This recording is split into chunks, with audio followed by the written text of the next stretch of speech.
at our tomato. Ayan guys, maingay yung aso sa kapitbahay. Ayan, siguraduhin natin na malinis yung ating hiniwa na tomato. Ayan. May dumadaan-daan pa na nagtitinda. So, tatanggalin natin yung ating buto nito. Titira natin yung niya, pinakanloob lang. May dumadaan pang lalako ng gulay guys. Ayan, tapos may maingay pang aso. So, ayan.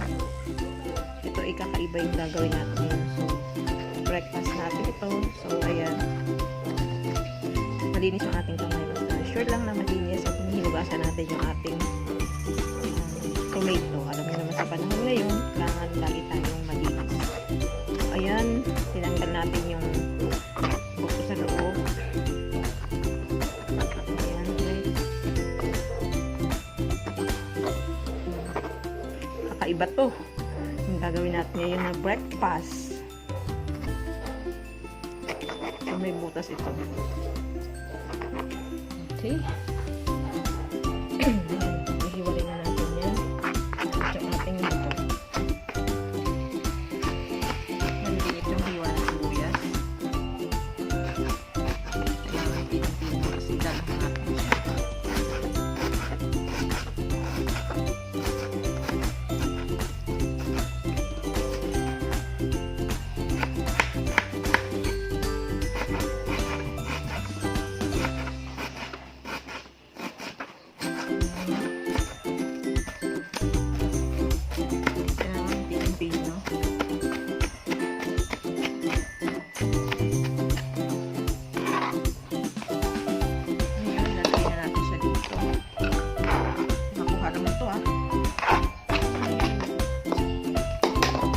Ingay daw ako guys. Ayan o. Pino na yan. Ngayon, eto meron tayo ditong submarino na corn tuna.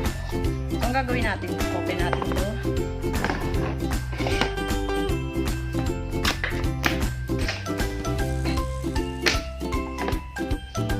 Nalagay natin siya dito sa ating hiniwala. Mix natin siya.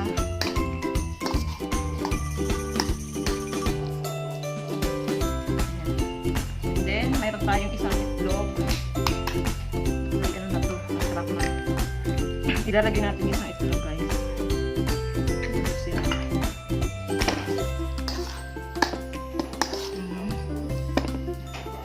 Mix natin ng maigi. Lagyan natin ng konting bell pepper. Paminta. Sorry, bell pepper ang sabi ko. Paminta. Ayan, konti lang. Ayan. So, yan. Nalagyan natin guys yung ating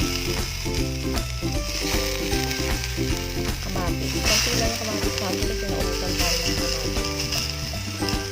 Medyo nagdiit yung ating kamatis.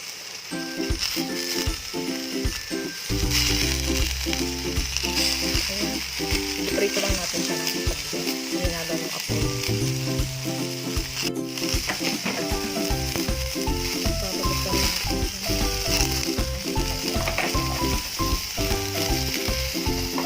Pagkawin natin.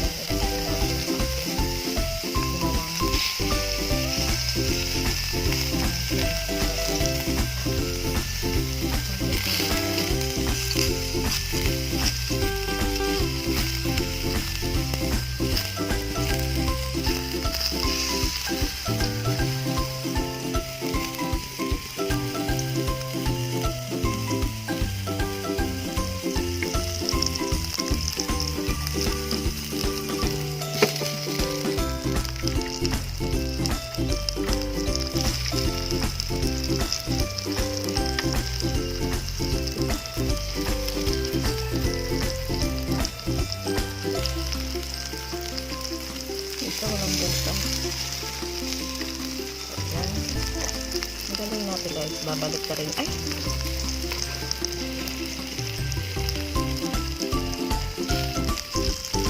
Balik ka rin natin siya. Ayan. Yung pang ganito. Perfect.